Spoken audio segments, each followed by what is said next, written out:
Porn যারা addicted বা যারা পর্ন দেখে তাদের কি কোনো ফোকাস বা যে ধরনের অ্যাটেনশন স্প্যান যে বিষয়গুলো আছে এটা কি কমে যায়, ন্যাচারালি কি কমে যায় কিনা? আচ্ছা, এখন পর্ন বিষয়ে পর্ন দেখাটা আসলে কেন পর্ন একটা অ্যাডিকশনে রূপান্তরিত হয় পর্ন দেখাটা, মানে পর্নের যে ইফেক্টগুলো আমাদের ভিতরে তৈরি হয়, কেন মানুষ বারবার পর্ন দেখে, তারপরে পর্ন আসলে মানুষ কেন কেন দেখে, দেখে, কেন এইটা একটা দেখে? বড় প্রশ্ন, যে বড় কেন প্রশ্ন, রাইট। আসলে দেখে, কেন পর্ন ও দেখে? কেন পর্ন দেখে, এটা আমাকে বুঝতে হবে। পর্ন আসলে এমন একটা জিনিস যেটা দেখার ফলে, যেটার মাধ্যমে সে সেক্সুয়ালি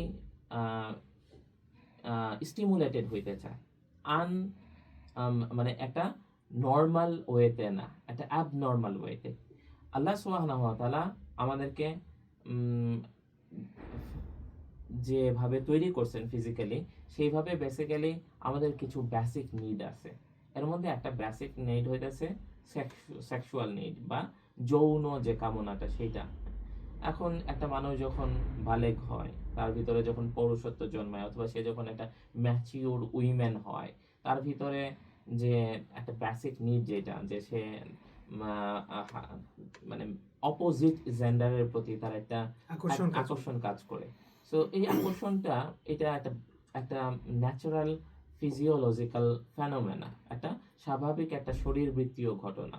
এখন এই স্বাভাবিক শরীরবৃত্তীয় ঘটনাটাকে ইসলাম যেভাবে ফুলফিল করার ওয়ে দিছেন, সেটা হইতেছে ম্যারেজ অর বিয়ে।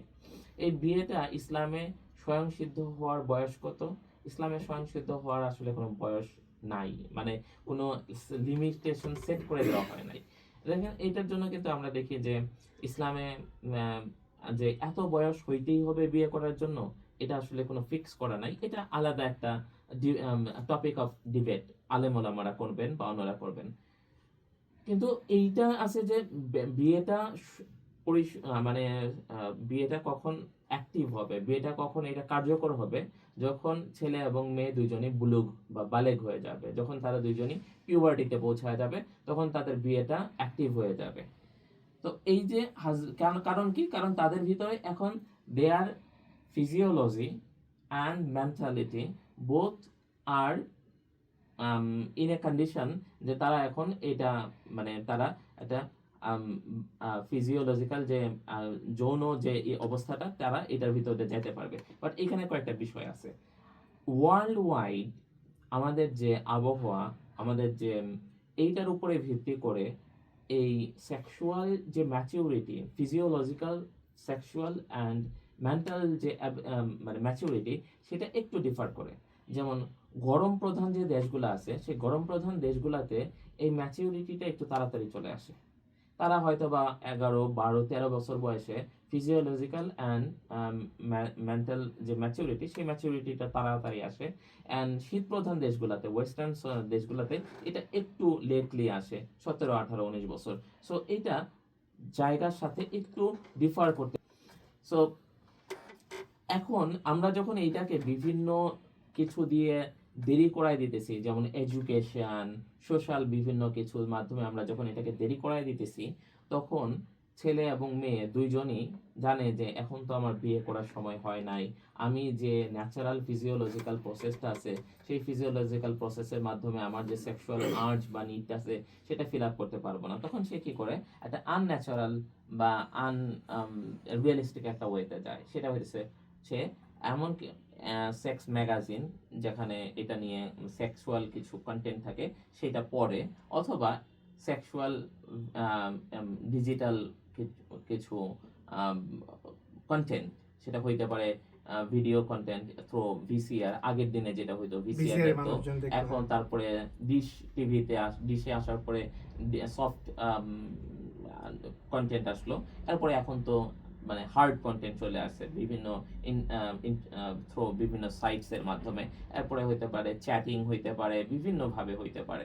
এর মাধ্যমে সে নিজেকে ইন্টিমেটেড, সে নিজেকেই করে, মানে অ্যারাউজাল করে, সে নিজেকে এক্সাইটেড করে। এরপরে সে নিজের বিভিন্ন বডি পার্টস যেগুলো সেক্সুয়াল অর্গান আছে সেগুলোকে নিজে টাচ করে ফিলিংস নেয়, যে অপোজিশন পার্ট সে নিজেকে চিন্তা করে যে অপোজিশন পার্ট তার এটাকে অপোজিট জেন্ডার সে এটাকে টাচ করতেছে, অ্যান্ড দেন সে এক্সাইটেড হয়, অ্যান্ড দেন এর মাধ্যমে সে নিজের যে যৌন অঙ্গ আছে সেটাকে টাচ করে সে বা সেটাকে মাস্টারবেট করে সে যৌন ইজাকুলেশন করে। That is the whole process of porn and masturbation. এই যে প্রসেসটা ঘটতেছে, এই প্রসেসটা ঘটার সময় যেটা হইতেছে, আমাদের যে সেক্সুয়াল যে ন্যাচারাল যে সেক্সুয়াল প্রসেসটা যেটার মাধ্যমে আমরা যৌন আকাঙ্ক্ষা ফিল করি এবং যৌন আকাঙ্ক্ষাটাকে আমরা মেটাই, এটা আমাদের ব্রেইনের যে ন্যাচারাল পাথওয়েটা আছে এই পাথওয়েটা বেসিক্যালি হাইজ্যাক হয়ে যাইতেছে পর্নের মাধ্যমে।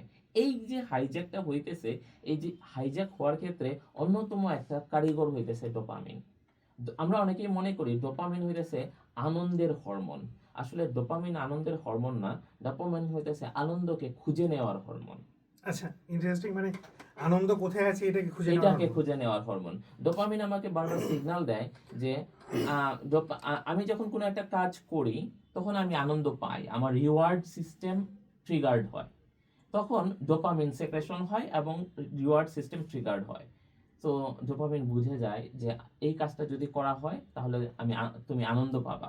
সো সে আমাকে ট্রিগার করা শুরু করে। যখন এই ডোপামিন লেভেলটা নিচে নেমে যায় তখন ডোপামিন যে আহ, যে সেল নিউরো ট্রান্সমিটারগুলো থেকে ব্রেইনের যে জায়গা থেকে ডোপামিন সেক্রেশন হয় সেগুলা ডোপামিনের, এটাকে বলে ডোপামিন ক্রেভিং বা ডোপামিনের খিদা লাগে। সো এই জায়গাতে সে বলে যে তুমি ডোপামিন রিলিজ কর, ডোপামিন লাগবে, ব্রেনে ডোপামিন লাগবে। সো সে এই কাজগুলোর জন্য সে আমাকে ক্রেভিং বাড়াইতে থাকে, যে কাজগুলা করলে ডোপামিন রিলিজ হবে। সো আগে ছিল হইতেছে আমি সালাত আদায় করলে আমার ডোপামিন বাড়তো, পড়াশোনা করলে, খেলাধুলা করলে, বাট এগুলা সব স্লো প্রসেস এবং এগুলা অনেক কষ্টকর প্রসেস এবং এগুলার ফলে ডোপামিনটা রিলিজ হয় অল্প পরিমাণে। কিন্তু পর্ন সেটা হইতেছে খুব দ্রুত, 5 থেকে 10 মিনিট, 15 মিনিট, এবং ডোপামিন রিলিজটা হয় খুব হাই পরিমাণে এবং সে বুঝে যায় এটার মাধ্যমে খুব দ্রুত এবং অল্প পরিমাণে রিলিজ হবে, খুব দ্রুত এবং বেশি পরিমাণে রিলিজ হবে। সো আমার রিওয়ার্ড মেকানিজম যে সিস্টেমটা আছে সেই রিওয়ার্ড মেকানিজমটা সিস্টেমটা হাইজ্যাক হয়ে যাইতেছে। এই হাইজ্যাক হওয়ার ফলে সে এখানে যেটা হইতেছে সে বারবার করে এটার ভিতরে ট্র্যাপে পড়ে যাইতেছে। এই ট্র্যাপে পড়ে যাওয়ার ফলে আপনার যে প্রশ্নটা ছিল ফোকাস এবং অ্যাটেনশন, সেই ফোকাস এবং অ্যাটেনশনটা যেগুলো হইতেছে দীর্ঘমেয়াদী এবং স্লো ডোপামিন রিলিজ করে সেই কাজগুলা থেকে এখন ওই যেগুলা ফাস্ট রিওয়ার্ড দিতেছে এবং দ্রুত রিওয়ার্ড দিতেছে এবং হাই ডোপামিন রিলিজ করতেছে, অনেক ডোপামিন রিলিজ করতেছে, ওই কাজগুলাতে শিফট হয়ে যায়। এখন সে আর সলাতে খুশু পায় না, নামাজে মনোযোগ পায় না, ইভেন ইবাদতে কোরআন তিলাওয়াতে মনোযোগ পায় না, স্টাডিতে মনোযোগ পায় না।